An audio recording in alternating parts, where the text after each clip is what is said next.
out FlyQuest, this is the wrong time to be playing against FlyQuest because they are definitely playing like a clearly top half team in the LCS. Absolutely. I mean, I think that the way that they're getting their wins, that you're alluding to, right? Obviously in spring, it was kind of around this Enchanter meta and playing that. And we didn't have confidence that that was going to last. Of course, that got nerfed out. And then they weren't really able to pick up nearly as many wins. Now they're playing much more standard. They're playing a very cohesive game. They're getting some strong performances out of the individuals. I think Philip, while his laning has been a problem, I think he has performed better than I expected from him. Cubby was saying that as well. In team fights, he has looked aggressive. He has been, confident to look for engages and things like this. And that all really bodes well for FlyQuest when you're already a top half team and you have someone who's brand new to the LCS in Philip, this 19-year-old rookie. There's a lot of growth opportunity for him. If he becomes a strong laner, the team could be really, really good. Absolutely. And I mean this story positively. What I've heard is that he has had a really, really rough time in scrims. That expectations were super low based on practice. But on stage, he's stepping up. How many players have you heard of are like, oh, they're scrim gods though, and they choke on stage? He's the opposite. He steps up when it matters this early in his career. Like, I am stoked if that keeps happening. He seems very relaxed. I ran into him before his game yesterday, which normally you'd expect a rookie to be extremely nervous. He was very talkative, seemed very calm. And even before the match, when we had people throwing out plushies, he was putting his hands up, hoping to get a toss. So he seems very comfortable on stage, and we'll just have to see if it manifests here against Philip and FlyQuest. Yep. Well, it's looking like it's going to be Sejuani top for Philip. I do really like Sejuani top paired with melee junglers. Yeah. It can actually be very, very powerful as far as the gank assist, and we're going to get to see how Sol will do in this matchup. Of course, Philip was able to have the answering pick here on 3 on red side, so are expecting him to do fairly well, but generally you're picking Sejuani more to neutralize and what you're going to do for the team comp, less about the 1v1. So I ran into Sol this morning. First of all, I talked to him 2 months ago, and I'm like, hey man, so you're new to the academy, that's cool. Like, how long to make LCS? He's like, I'm gonna give myself 1 year. It took 2 months, by the way. 2 months, Sol became an LCS top laner. But I talked to him this morning as well. And I was like, so, rough start up against Fudge there. He's like, yeah, but you see when I played against Philip in Academy, I 1v9. I smurfed both games in that series. So he's like, I'm feeling confident. Like, no, we're going to shake it off. We're going to do well this time. So even when he was against an Ornn, he actually kind of clapped on Gangplank. So we'll see if Gnar Sejuani is going to look good for him. Of course, we are into the second round of drafts. Nautilus is in. Maybe a Pike for Chime would be exciting. But looking for engage for FlyQuest. What does it give you for TSM? For now, maybe a Xin Zhao for Spica. Yeah, one couple interesting things about the champions in this draft. Spica had actually played, he'd played 5 Viego games so far this split in their 8.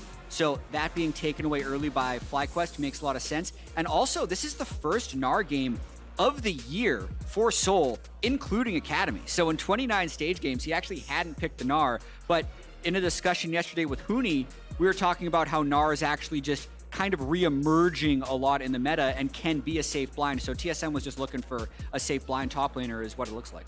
Yeah, I actually really like the Xin as well as the Swain here. It looks like FlyQuest is drafting much more towards dive. Of course, they do have the Jinx, and Corki is going to help to round that out. But with 3 divers, Swain, I think, is really, really strong. Is very good as far as the counter engage. I think Xin Zhao works there as well. I think Corki does help to kind of answer some of what TSM has kind of drafted. If they're looking more to kind of absorb the dive and peel back, well, Corki doesn't need to dive, right? Corki is just going to poke from a screen away, constantly show out those rockets. And you do have 2 hyper-scaling carries here on FlyQuest now with a very beefy front line, so well-rounded team fight composition. Does not look to have much power going on in the early stages here on the FlyQuest side, so I think that's where TSM is going to have to try to create some advantages, see if Sol can get the push, see if they can actually utilize that to get maybe some advantages for Spica, because I do think if this game goes slow, I favor FlyQuest in 5v5 big time. Good to see the lanes play out as here because, yeah, talking about the composition on the FlyQuest side, none of these are bad laners. Vix or something, or what? I'm not sure, but we are onto the rift, everybody! TSM 2-6 so far. FlyQuest, in the words of Mark Z, should be 7-1. 5-3 right now, though. FlyQuest hammering that, aren't solid. You? I will bring it up again. Solidly, though, in 3rd place. FlyQuest, I mean, they made back-to-back finals a couple seasons ago. Like, I would think of the teams who are sort of like the new blood in the LCS, right? Like, not the old guard or TSMC and whatnot.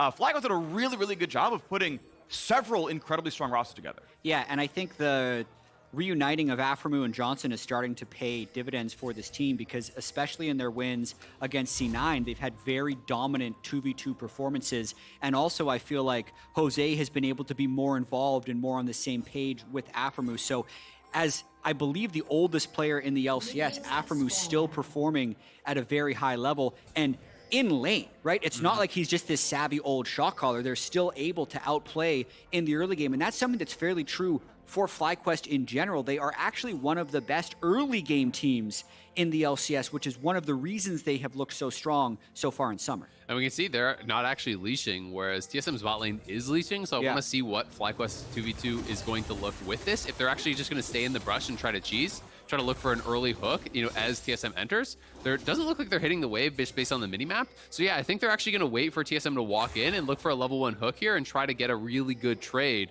which could get them 2v2 prio. Chime could get hit. Of course, has Guardian. Anchor's not going to go for it. They don't think they want to go onto Rakan itself. And notice the positioning, right? Like, even just little crossing your T's, dotting your I's. Chime is the one who's like, if you hook, it's hitting me. Guardian pops because we're on top of each other. I'm fine here. And who knows how this lane is actually going to play out, but historically, as we saw from Cubby talking about the laning phase of Instinct, even in Academy, he wasn't necessarily that strong of a laner. So I think what TSM is looking for with this bottom lane substitution is a more stable bottom lane. It's basically, how can Instinct not die in this matchup and then maybe be an effective teamfighter late game? So definitely expect Aphromoo and Johnsun to be the ones pushing the pace in this lane if it gets bloody. Here's level 2. That blue minion right there. Boop, and he goes right in. That was close. I thought that was going to lollipop onto him for sure. Yeah, it was close. But hey, it's fine. Chime knows his distances, right? Picks the perfect accuracy. Right click here, it's fine. I'm going to be interested to see what build Maple goes for as well. When Swain, got its initial changes, he was doing a lot of the Mandate build in Champions queue and was a pretty big fan of that. I'll be interested to see if he's going to go for that again or if it's going to be more Leandry's. I really do prefer Leandry's because a lot of the power in Mandate is just relying on your teammates being there to actually proc it, right? So if you are in a 1v1, if you are in a side lane, which generally mid laners have to do at some point in the game, you are significantly weaker. That being said, if you do go Mandate Rylai's, you have a lot of additional move speed when that is popped, and you have the slowdown to constantly stay on top of your opponents and keep the ultimate active all the time. Yeah, my guess is going to be Leandry's, especially with the way the team comp is playing out. Primary magic damage for the team, as well as having a Sejuani and Nautilus to cut through, makes the most sense. But yeah, especially, Azael, especially if you're on A-Ramp, you got to go with Mandate on Swain. Sure, yeah, your team is always around. Fair enough. Strats here. For those of you ARAM only players watching the LCS, hey, Mandate. Very good on Ashe, very good on Swain. And hey, by the way, Leandry's Mnemonic now stack on the live game, so you don't hit your teammates by buying one either. Yeah, they finally fixed that one. So next week you can get 2 Leandry's on the same team for the LCS, but already good on live. Just so you know, for all the ARAM heads out there. Philip pushed into the turret. Farming pretty well, though. Soul dropped around 8 minions on the first 4 waves pushed, so not having the best time so far, but gets a good trade back there. Grasp had gone through, but Soul has the health lead. But now without cooldowns, going to back up. JoseDeodo is on the way. Ward comes down in time to spot it, and yeah, it's not going to be much, honestly. He would have seen the ward go down and knows, I don't have much of an angle here. His wave is in a pretty awkward spot, though, right? It is a little bit dangerous if you're not sure if the jungler is around. And you are, kind of in that neutral position just outside the enemy tower. So we'll see if Philip's going to push it back towards him or if he's going to try to reset there. Oh, nice anchor. Going to land a Zeri root. Not quite in time, though. Instinct able to jump back, and that means huge damage on Aphromoo. Able to walk away, stays alive. Heal is held as the flash is down and everything else. But Instinct happy to keep going now and push the wave in. Really nicely done by Chime there to do a little half turnaround. It did cost them the Ignite, though, which is what kind of let them win the trade. It will make their next all-in less lethal if Aphromoo is able to heal up a bit. Still, they got the flash off Aphro, so it's well worth it in the trade. The chompers from Johnsun just not quite fast enough to be able to actually chain. If they were able to land that, I think it goes very differently, but because that wasn't there in time, Instinct just dashes back and then is able to return fire very easily there on Aphro. Well, we got FlyQuest heading down now. Nice ward, though, put down already. That Trinket sees, hey, something's happening, and they're like, you can hold the lady.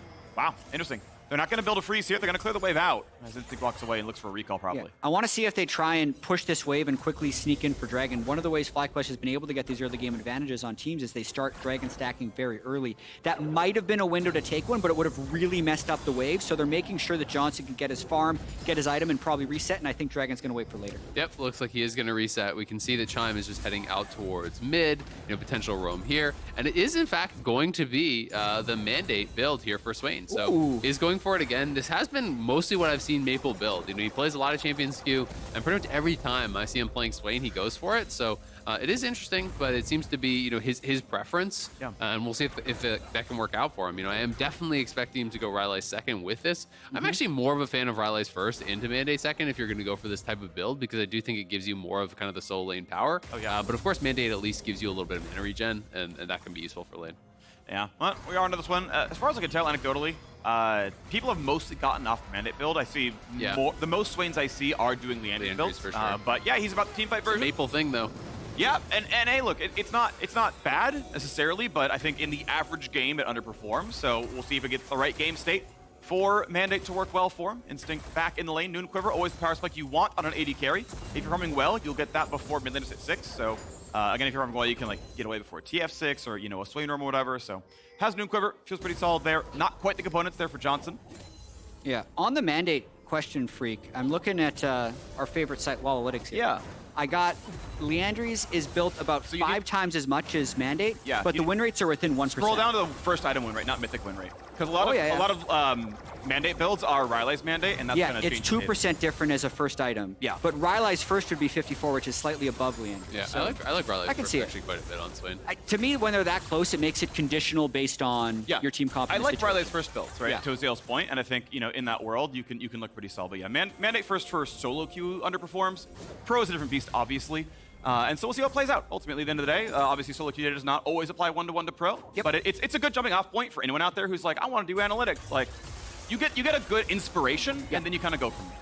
Yeah, for sure. I mean, I feel like that's true with most statistics, right? It's like they can just inform your discussion rather than, you know, dictating the discussion completely. Of course, this game pretty passive here early on. Both teams feeling happy to kind of trade farm. And I will say that, you know, this does bode well, I think, for FlyQuest when you're playing Corki Jinx with multiple frontliners. Got him this time. Gonna be locked in, but huge damage to Aphromoo is flashed up, but able to walk away pretty safely and careful. Will there be a flash follow?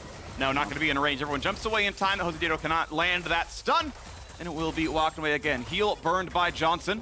And picks little gold. toucouille doing a great job just farming up on a scaling pick. Happy to kind of have control since there's really not any items on his opponent mid laner. Doing very well on that one. Yeah, so really a fairly conservative game so far, and this would be the gank that looks for them to start the dragon, but they really don't have the mid move right here. With Corki mid, he doesn't have the shove, and Maple can push him right off the dragon. Finds a slow, Afro hooks right back out. Half cool now by hitting a wall.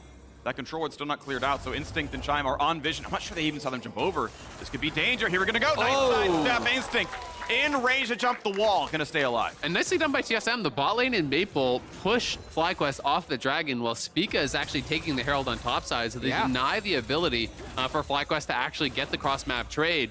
And they just go positive in that, and we'll see how much they're gonna be able to actually get from the Herald now. Yeah, and I think this little sequence we just saw here is one of the reasons Corki, that's like the weakness of Corki, is in the early game you're not able to make those moves. Sure, if he gets to Ludens and Hydra and Manamune, he's gonna have amazing power with his rockets later, but here he was unable to support the dragon even if the other jungler was taking the Herald. So TSM kind of taking advantage of playing against the Corki early, but now they have to get something out of the Herald.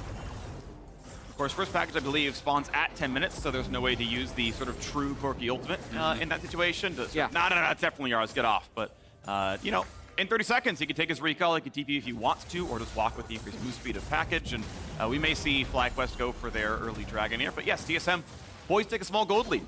FTX gold advantage, actually pretty much tied right now, but a Herald means 300 gold at minimum. And just like that, before it comes in, TSM make the run for Drake. They claim it before there's ever a chance at package, and they get everything. Yeah, I think they're actually in a fairly good situation right here. If they can get Maple's Imperial Mandate before the next dragon fight and can complete a couple mythics, they'd be in a pretty decent position to think about stacking dragons, especially when I look at the way Soul is laning top lane. Mercury treads and a call, but I would say his forward percentage this game has been extremely high. Every time I look up there, he's pushing Philip into his turret, which will generally mean that it's hard for Philip to become involved in anything in this game, and Soul more likely be able to get into the fights. I mean, he's even taken a plate up there, right? And I'm not saying Gnar, Sejuani, oh my gosh, you're winning, no way, but like, he's playing that aggressively. He's taken a plate off the lane. The one JoseDeodo gank, he sniffed out just on instinct, because he was sitting in a tri-bush on a controller, and he's like, I should ward here. Oh, I'm safe, cool, right? Like, he's played this one pretty immaculately. He had like a very brief visit from Spica to say hi, but otherwise it's been really good by Soul. Kempa Chainsword for Spica, first item. is actually just what he bought up. Ooh. So it is way more efficient than it had been in the past. So, you know, a lot of these items, healing reduction items, you don't need them only just as an anti-heal type thing. Yeah. But I have never seen this from a first item as a Xin. Good flash gets away from Phillips. Roam down to the middle lane. Jose, going to be around for much, but really well done by Maple to walk away. Like it is interesting, right? Because there's obviously not really any healing besides the Viego on the other side. Yes, it is fairly efficient, but like this means his mythic is going to be so late into the game, right? And the mythics are also super efficient, especially when you're playing against 3 melee. I feel like going your first mythic is going to be such a big spike, right? It's so easy to actually land a multi-man heal. Yeah, of course, Gnar can certainly do a lot, but yeah, as far as like just stats, the amount of attack damage, health, ability haste, it beats most mythics on stat efficiency. Yeah. Now again, yes, Gnar active certainly matters, right? Let's Especially be clear about that. Especially against 3 melee, right? Of course, but yeah, it is the most AD and health you can get at this point in the game. Yeah, 55 AD, 250 health, and 25 ability haste. Hasn't fought a champion yet, so no healing reduced. Yeah. There's not going to be a lot of healing reduced this game. Spoilers. Yeah. There's just, I mean, it's going to be Viego. That's like about it, right? Viego, summoner heal, and then but it is interesting, right? Yeah. And it's one of those changes that like I think was a little bit strange, to be honest with you. You know, making like the anti-heal items just like more kind of generically strong means that, you know, there's more opportunities to build them, but you just kind of randomly build them.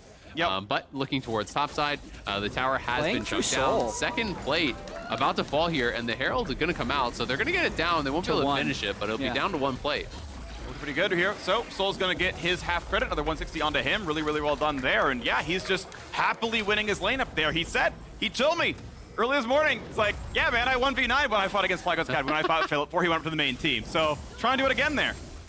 I like it. I'm glad the man's confident. He was equally confident against Fudge. He was. it did not go well. He knew it. Yeah. But if you're going to be confident or not confident, I'll always choose confident. Yeah. I'm looking for solo queue data, by the way, on this item versus Xin Zhao. 440 games in the last month. Yeah. It's really low. Yeah. No one does it. I've literally never seen this. Junglers, especially in pro play, junglers are relatively low economy generally, you know, compared to solo queue. Yeah. So usually like mythic first is just always going to be the answer because it's a long time often until you get to your second item there. It's not like you're playing mid or AD where you're going to be funneled as horrendous down a farm.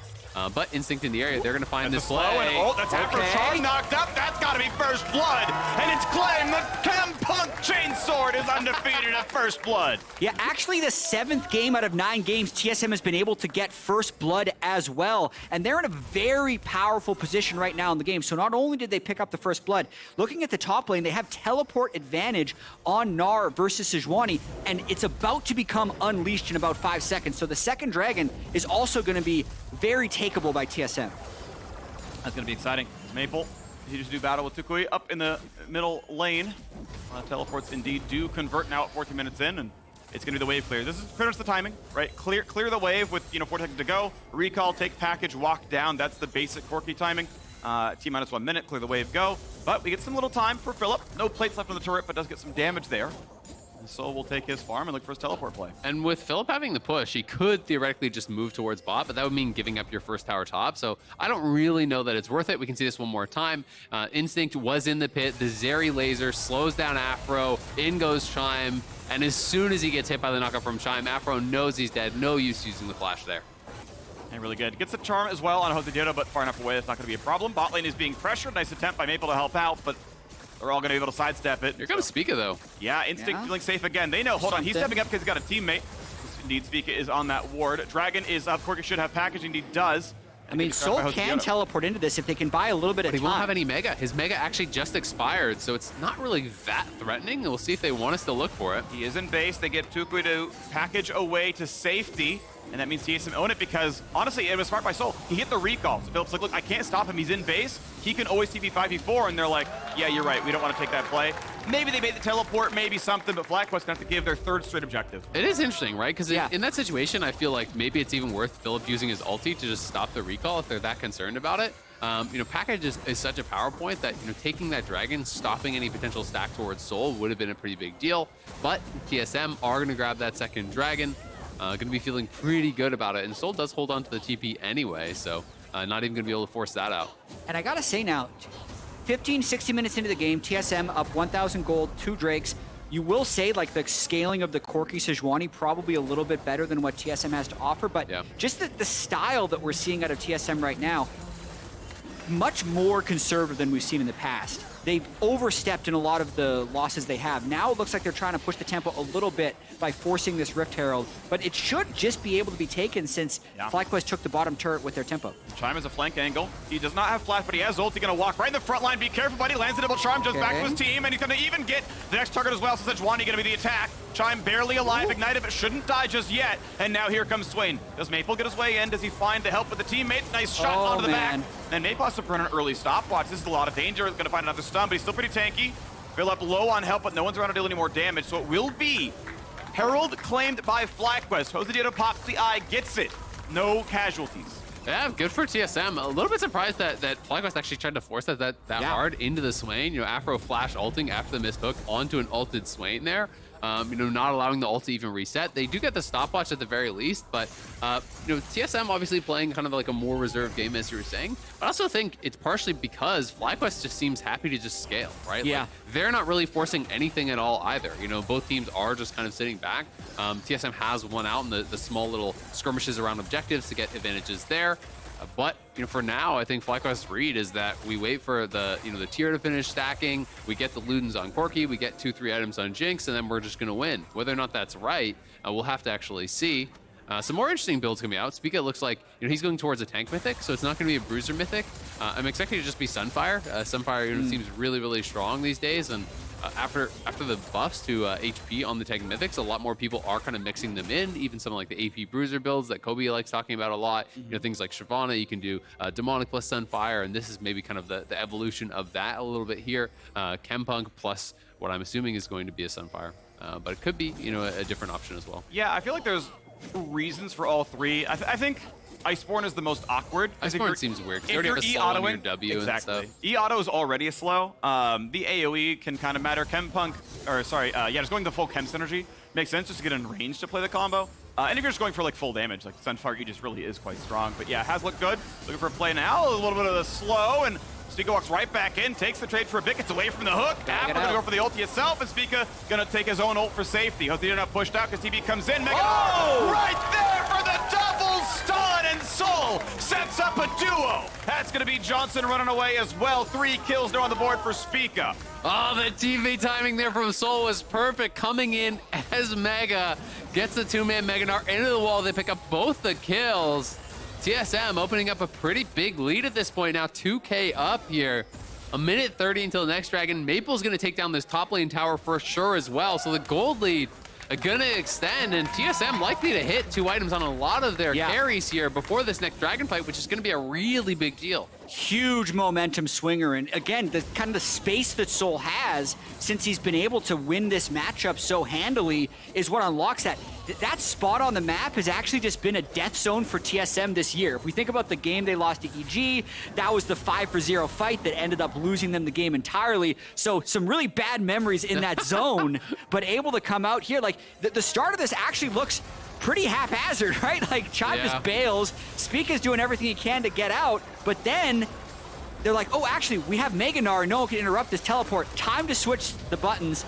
Beautiful stun into the wall with the last little bit of Mega, and they pick up 2 more kills for Spica. And that's one of those situations where you wonder if the communication could have been better for FlyQuest. If you know that TP is arriving and he's already Mega, then Jose and toucouille need to flash out, right? They need to flash before he actually arrives, because the Mega was about to expire, and that's something that could be communicated in that situation. You know, if Philip is calling, hey, he's got like 3 seconds on Mega, he's coming in. If you flash early, maybe you can actually get out of that situation. But a great TP from Sol, making the most of that situation. They're going to take another turret down on the bot side, nearly 3K ahead now here.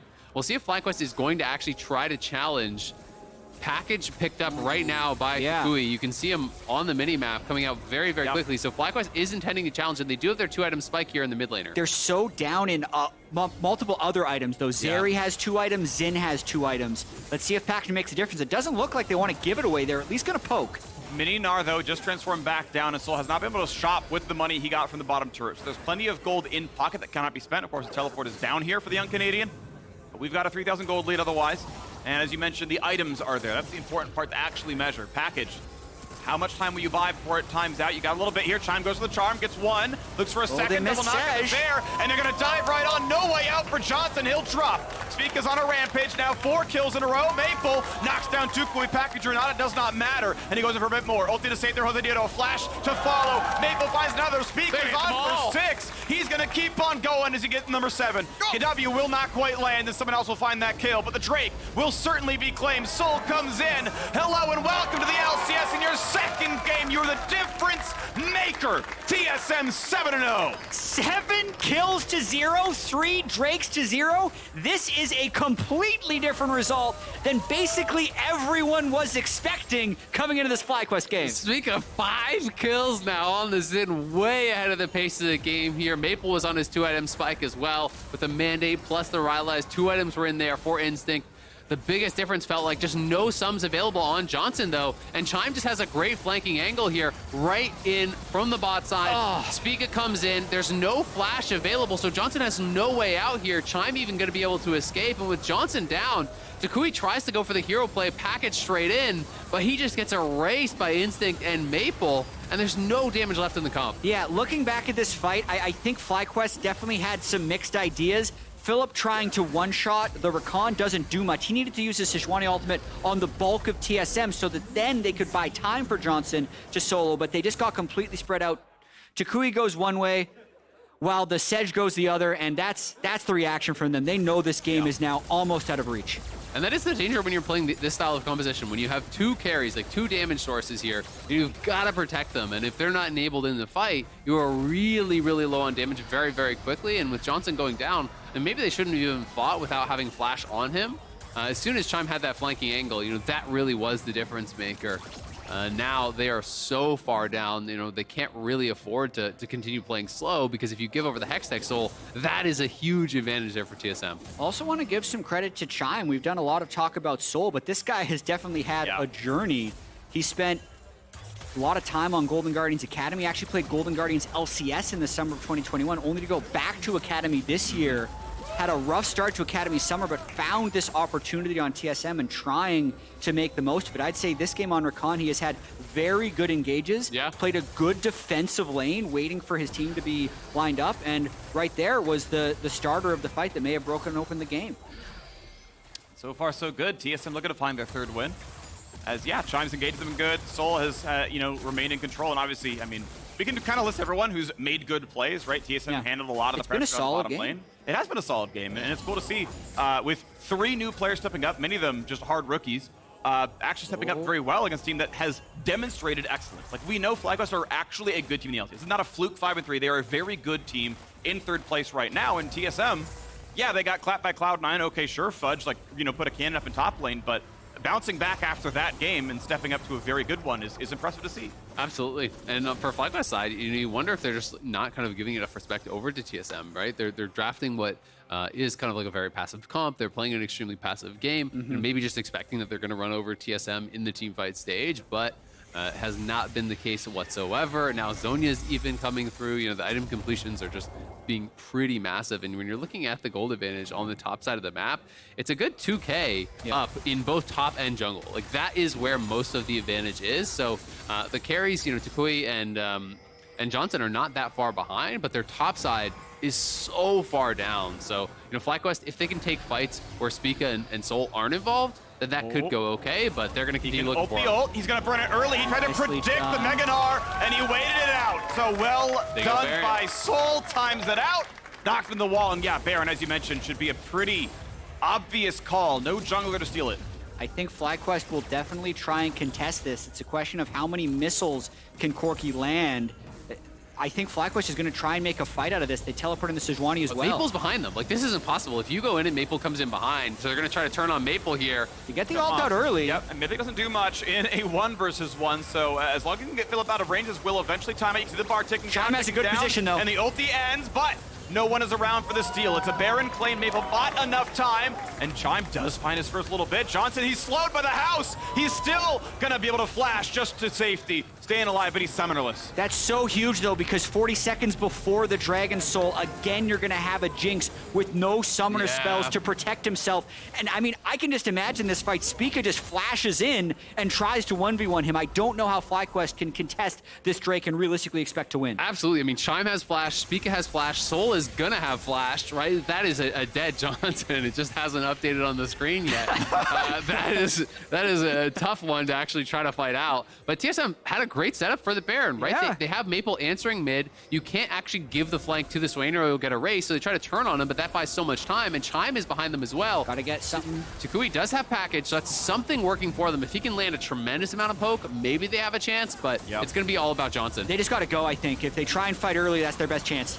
And they're gonna look for toucouille, getting slowed up, gonna package around, a lot of spots being taken as Soul drops. One so far, Aphromoo gonna burn the zone, he's packaged pretty well right now. Disengaged though and adapt onto the support, but he yoinks back, well done. That is the AD carry gun, Azael flies in, Zhonya's popped, and here we go. It's time for Instinct to go for broke. No way. Number 4, give it to him, you better not steal this. The kill comes through in his second ever LCS game. What is it with TSM AD carry stand-ins and first week pentakills? Instinct seals the deal. The Dragon will drop. Soul is claimed. Baron is claimed. And TSM's first win on this new roster will be claimed as well. What a fight and what a moment for Instinct there, getting the pentakill here, 13-1, a 10K with the Soul as well here. TSM are crushing today. Watching this fight one more time, you knew FlyQuest had to try something, so they burn all of their cooldowns onto Soul. Yes, they do get the kill, but look at what they extended themselves to. The dive comp trying to go into a Swain with the Imperial Mandate will give extra damage, and the move speed, as if Zeri needs more move speed to run people down. Gets the triple, gets the quadra, and then everyone back away. You do not want to steal his pentakill. Absolutely, I love that. I would alt F4 briefly. That was, I'd reconnect. You just see the summoner disconnected thing, you know? I've got to say, though, credit to FlyQuest. I think it was a good attempt. There was no ult on Chime at the start of that fight, and I think that's what prompts them to try to really force, right? And they did get that early kill onto Soul, but it's TSM far too strong. You can see FTX gold advantage, 10K in the lead for TSM. They are on the push here. Gonna look to try to close this one out, or at the very least, deal lethal damage, knock down a couple inhibs, because they are just monstrously ahead, and it's going to be up to Johnsun and toucouille to try to make something happen. Just about 6,000 on the Red Bull Baron power play. Weirdly, the graphic does not show pentakills earned during Barons, but that one's in there as well. Count it on the scoreboard for Instinct here. You have to give up the top inhibitor at this point. Anytime you're defending while down, you always mount your defense around a turret. You pick one that you're most happy to fight around. Top outer, yeah, we maybe skip that one. Mid, maybe you try on that, but at least next to turrets is kind of the attempt. But once the turret's going to be given, you probably never fight for the inhibitor unless the position gets really weird. So 11K gold lead now for TSM. Look for their third win to round out the first round robin. With a 1-1 record of the new roster, certainly a better look than the old one had. Yeah, it's been such a strange split for TSM Phreak, because I would say even their old roster had a lot of close games which they were unable to close out. The big difference with this one, to me, is just how conservative they were playing, right? It never felt like they were over chasing into a zone. Most of this game was fairly measured play around objectives, and then they were able to find the right fight. So that looks like the style that TSM is going to be going for with this new squad if they decide to keep it together. We'll see. Well, of course, we'll see them more next week. See what iteration they're going to go for. I know they're actively trying to find the correct roster for this team, but a win over FlyQuest is a high-quality win, and it'll look good while doing it. Unless they massively throw, and it's a heartbreak. This will be TSM going for number 3. Philip going to keep trying to wave clear JoseDeodo. And of course, a Hurricane Jinx, good at that as well. Yeah. Sieging on Zeri is okay. She has innate escapes. Her Q is decently long range, so she can get turret chunks in, but for now, they are waiting for Maple to split push. Exactly, and they're waiting for that top lane wave as well. Supers are coming in top. The wave is going to be crashing bot here. That is kind of the timing that they're looking to punish on, but they don't have the wave synced up with mid and bot. Jose, though, getting low. They look down to 1K here as well, not enough to execute, but Maple going to just walk right in, say, you're not allowed to play for this one. I like the aggressive positioning. TSM making the right call to ensure that this turret is going to be getting, and they're going to look at mid lane now as well. So triple inhibitor going to be pretty much a guarantee. FlyQuest still need to heal. Triple inhib, incredibly hard to come back from, of course, here as well. Not even counting the 12,000 gold lead. But think of all the free gold. Think of all the gold you could theoretically earn if TSM don't end the game. And I know it's a small thing as they might try and end the game right here if they can get a kill on Philip. He's tanky. Slow resist is now gone as well, but down to 1,300 health. Going in by the Swain as well. FlyQuest might try. And they just might try. Now, Sol, fully minion Arsenal's going to land. They're going to try to get out Maple's ulti, but he's slowed by the Rylays. And Philip will indeed die. Sol, nearly Mega Gnar. Aphromoo incredibly low. Stun's going to land. Chime finds the charm, finds the knockup, finds the follow-through from Sol, and gets out with the life. Well done by Chime on support. Sol able to walk out as well, and TSM now in a 5v3, and call it an 8v3. They got super minis floating in from all 3 lanes now as well. Lick through wins for a second, but you gotta believe they can close the game out on this push. Yeah, they're gonna try utilize a TP, get another member back at full health. Instinct low on mana, but full on damage, so I think it's just a matter of time before they end this one. Flash in for the slow, almost knock up ulti for safety now as well. Azonia's out for JoseDeodo. And they're so low on TSM's side. Turret. Yeah, the health bars are low. You a bit about are resets. forgiven to fully reset, but the ult's already back now for Maple. Johnsun has to run the Fern Flash again. Package could be good. Next good fall, though. Zeri gets one. Legendary for Instinct. The Nexus falls. TSM's new roster finds their first win. Another pentakill for the TSM AD carry. It really does bring back memories of 2013 Wild Turtle, Caitlyn in the bottom lane. This was Instinct Zeri at the Dragon Pit. But what a moment for Instinct. It felt like a very conservative game for him before it blew up. I think a lot of engages by Chime, some good plays by Spica, and a lot of smiles right now for TSM. Yeah, I mean, you love to see it, how happy Sol is, and I also love that it goes straight to Huni. Yeah. You know, goes to Huni for the hug there. And Huni talking yesterday about, you know, kind of the relationship that they have. It's a 2v1 lane. Exactly, it's a Huni's 2v1 lane. It's Huni's brain in Sol's hands. It works out for TSM today. It's got to be a big confidence boost for the team, a big momentum boost here as well to show that you can do it at this level, that you can take down one of those teams that have been performing very well in the LCS. So, 2 promotions from Academy on the TSM side in top lane and AD carry. Chime coming over from Golden Guardians Academy. I ran into him briefly, asked how he's fitting in the team, says it's going well. So if it's a good atmosphere, and this is the quality of play we can expect after, you know, game 1 jitters, then I'm excited for the TSM roster. I hope they can keep this up, because I really like the players here. Everyone I've talked to has been kind of wonderful, honestly. So this would be a TSM team to rally behind. Listen, Chime has put in a lot of work to try and get his shot on the LCS stage. You love the charisma coming out of Sol. That feels almost like a natural handoff from Huni to him with the way things have gone with Huni's wrist and all his experience in the LCS. And honestly, a very unexpected win here for TSM. But you do want to see if they can build on it, because they have had such a difficult year as individuals, as an org. So especially for me, the players that are on stage, it's good to see them have a win. Absolutely. I mean, it's been really tough 2 years for TSM. You know, you think back to, obviously, in 2020 summer, they won. You know, that was big for TSM. But 2021 was not, you know, them living up to their expectations, which obviously are very, very high for this org. 2022 has been far below expectations. TSM had been the perennial finalist, right? You know, it was like 10 straight finals that this team had made. And they are, you know, pretty far removed from that now. And they're trying to obviously build back towards that. You know, bringing in 3 academy players, expectations were very low. But if you can find success with them here in this year, it's something that TSM fans, I think, can rally behind, especially when you're looking towards the future and you're thinking about, all right, if some of these guys are able to perform right out the gates from academy this early on, what does the future look like? Because the future could look pretty bright. It's so interesting with how reactive it feels like TSM has been, right? How much pressure is on the players who come in immediately, right? Like, I feel like if Instinct or Sol don't have a good game, we might not have seen them next week, with especially the announcement of them saying they're looking for new, like even when they announced that Instinct was coming in, for Academy, they're saying, oh yeah, we're also probably going to look for another AD carry. It's hard if you're a results-based team when he gets a pentakill to not at least give him another week.